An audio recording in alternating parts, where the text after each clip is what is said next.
ബംഗ്ലാദേശിന്റെ ധീരവനിതയായിരുന്നു ഷെയ്ഖ് ഹസീന. ബംഗ്ലാദേശിലെ വിദ്യാർത്ഥി പ്രതിഷേധത്തെ തുടർന്ന് അവർക്ക് രാജിവെക്കേണ്ടി വരികയും അവിടെ നിന്ന് പലായനം ചെയ്യേണ്ടി വരികയും ചെയ്തു. ഇന്ത്യയാണ് അവർക്ക് അഭയം നൽകിയത്.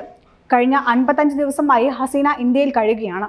മുൻ പ്രധാനമന്ത്രി ഷെയ്ഖ് ഹസീനയെ വിട്ടു നൽകാൻ ബംഗ്ലാദേശ് ഔദ്യോഗികമായി ആവശ്യപ്പെട്ടാൽ ഇന്ത്യ എന്ത് തീരുമാനമെടുക്കുമെന്ന ചോദ്യം നിലനിൽക്കുന്നുണ്ട്. ഇത്തരത്തിൽ ഒരു തീരുമാനമെടുക്കേണ്ട സാഹചര്യമെന്നാൽ ഹസീനയെ വിട്ടു നൽകാതിരുന്നാൽ ബംഗ്ലാദേശ് സർക്കാരും ജനങ്ങളും ഇന്ത്യക്കെതിരാകും. വിട്ടു നൽകിയാൽ ഏറെക്കാലത്തെ വിശ്വസ്തത നേതാവിനെ കൈവിട്ടു എന്ന വിമർശനമുയരും. ഷെയ്ഖ് ഹസീനയ്ക്ക് മുൻപും ഇന്ത്യ അഭയം നൽകിയിട്ടുണ്ട്.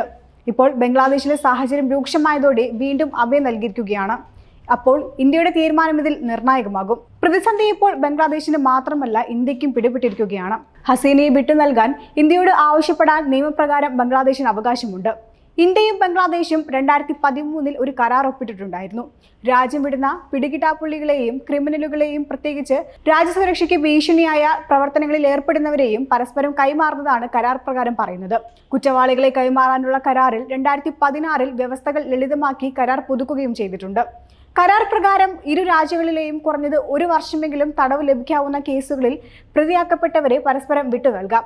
അങ്ങനെയെങ്കിൽ ഷെയ്ഖ് ഹസീനയെ ഇന്ത്യ വിട്ടു നൽകേണ്ടി വരും. കാരണം ഇതുവരെ 200-ലേറെ കേസുകളാണ് ഹസീനയ്ക്കെതിരെ ബംഗ്ലാദേശ് ചുമത്തിയിരിക്കുന്നത്. ഇതിൽ 179 എണ്ണം കൊലക്കുറ്റങ്ങളാണ്. മനുഷ്യത്വത്തിനെതിരെയുള്ള കുറ്റവും വംശഹത്യ, തട്ടിക്കൊണ്ടുപോകൽ എന്നിവയും ഹസീനയുടെ പേരുള്ള കേസുകളിൽ ഉൾപ്പെടുന്നുണ്ട്. ഇവയെല്ലാം ഇരു രാജ്യങ്ങളിലും കുറ്റകരമായതും പലതും 1 വർഷത്തിലേറെയോ വധശിക്ഷ തന്നെയോ ലഭിക്കാവുന്നതുമായ കുറ്റങ്ങളുമാണ്. അതിനാൽ തന്നെ ബംഗ്ലാദേശ് വിട്ടയക്കൽ അപേക്ഷ നൽകുന്ന പക്ഷം ഇന്ത്യക്ക് അത് തള്ളിക്കളയാനാവില്ല. നയതന്ത്ര മാർഗത്തിലൂടെയാണ് അപേക്ഷ നൽകേണ്ടത്.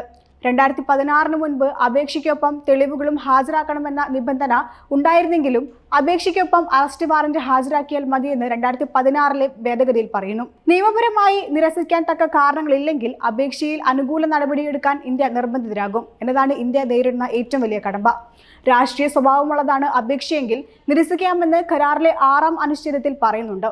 എന്നാൽ കൊലപാതകം, അക്രമം, തട്ടിക്കൊണ്ടുപോകൽ, ഭീകരവാദം തുടങ്ങി 13 സ്വഭാവത്തിലുള്ള കുറ്റകൃത്യങ്ങൾ രാഷ്ട്രീയമായ കുറ്റകൃത്യങ്ങളിൽ ഒഴിവാക്കിയിട്ടുണ്ട്. ഇതേ സ്വഭാവത്തിലുള്ള കുറ്റങ്ങൾ ഹസീനയുടെ പേരിൽ ചുമത്തിയിട്ടുണ്ട്. നല്ല ഉദ്ദേശത്തോടെയല്ല അപേക്ഷയെന്ന് ബോധ്യപ്പെട്ടാൽ നിരസിക്കാമെന്ന 8ാം അനുച്ഛേദത്തിലെ വ്യവസ്ഥ മാത്രമാണ് ഹസീനയ്ക്ക് അനുകൂലമായുള്ളത്. സർക്കാർ വിരുദ്ധ പ്രക്ഷോഭങ്ങളിൽ ഇടക്കാല സർക്കാർ സമാന കുറ്റങ്ങൾ ചുമത്തി കസ്റ്റഡിയിലെടുത്ത ഹസീന മന്ത്രിസഭയിലെ മന്ത്രിമാർക്ക് മർദ്ദനമേൽക്കുകയും അവർക്കായി വാദിക്കാൻ അഭിഭാഷകരെ അനുവദിക്കാത്തതുമായ സംഭവങ്ങളും ഉണ്ടായിട്ടുണ്ട്. ഈ സാഹചര്യത്തിൽ നല്ല ഉദ്ദേശത്തിലല്ല നടപടിയെന്ന് കാട്ടി ബംഗ്ലാദേശിന്റെ അപേക്ഷ നിരസിക്കാം. എന്നാൽ അങ്ങനെയുണ്ടായാൽ ബംഗ്ലാദേശ് സർക്കാർ ഇന്ത്യക്ക് എതിരാകുമെന്നത് ഉറപ്പാണ്. അത് മറ്റു വലിയ പ്രശ്നങ്ങളിലേക്ക് വഴിതെളിച്ചേക്കും.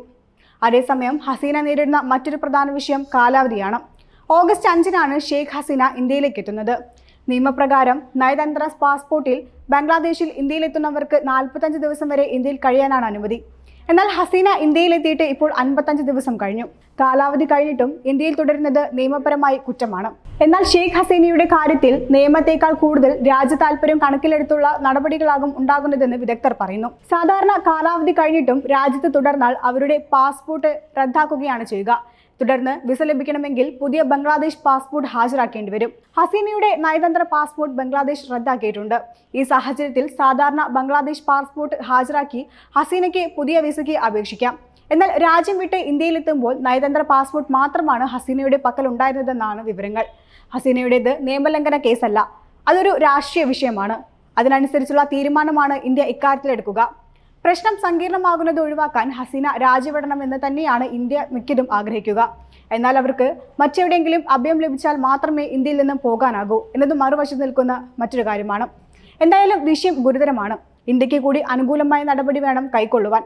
ഹസീനയെ പറഞ്ഞുവിടാനും കഴിയില്ല, എന്നാൽ സംരക്ഷിക്കാനും കഴിയില്ല എന്ന അവസ്ഥയാണ് ഇന്ത്യയുടേത്. ബംഗ്ലാദേശ് ഇന്ത്യക്ക് എതിരാകുന്ന തരത്തിലുള്ള സമീപനം തുടരാനും സാധിക്കുകയില്ല. 1996 മുതൽ 2001 വരെയും പിന്നീട് 2009 മുതൽ തുടർച്ചയായി 4 തവണയും അധികാരത്തിലിരുന്നതോടെ ലോകത്തിലെ ഏറ്റവും കൂടുതൽ കാലം സേവനമനുഷ്ഠിച്ച വനിതാ ഭരണാധികാരിയായി മാറിയതാണ് ഹസീന. അവരുടെ ഭരണത്തിന് കീഴിൽ ബംഗ്ലാദേശ് പടിപടിയായി വികസന സ്വപ്നങ്ങൾ കൈവരിച്ചിരുന്നു. ഇതിൽ ഏറ്റവും പ്രധാനം സാമ്പത്തിക രംഗത്തെ നേട്ടങ്ങൾ തന്നെയായിരുന്നു. ഒരു കാലത്ത് സ്വന്തം ജനതയ്ക്ക് ആവശ്യത്തിന് ഭക്ഷണമില്ലാതിരുന്ന അവസ്ഥയിൽ നിന്നും ഭക്ഷ്യ കയറ്റുമതി രാഷ്ട്രമായി ബംഗ്ലാദേശ് മാറിയത് ഹസീനയുടെ പ്രവർത്തനം മൂലമാണ്. 1975-ൽ സ്വന്തം പിതാവിനെ അടക്കം വെടിവെച്ച് കൊന്ന പട്ടാള അട്ടിമറിക്ക് ശേഷവും അവർ അഭയം തേടിയത് ഇന്ത്യയിലാണ്. ഹസീനയും കുടുംബവും പശ്ചിമ ജർമ്മനിയിലെ ബംഗ്ലാദേശ് അംബാസഡറുടെ വീട്ടിലാണ് അഭയം തേടിയത്. പിന്നാലെ മുൻ ഇന്ത്യൻ പ്രധാനമന്ത്രി ഇന്ദിരാഗാന്ധി രാഷ്ട്രീയ അഭയം വാഗ്ദാനം ചെയ്തു. മുൻപും ഇപ്പോഴും ആവശ്യ സമയത്ത് ഇന്ത്യ കൂടെ നിന്നിട്ടുണ്ട്. എന്നാൽ ഈ പശ്ചാത്തലത്തിൽ ഇന്ത്യയുടെ തീരുമാനം നിർണായകമാകും.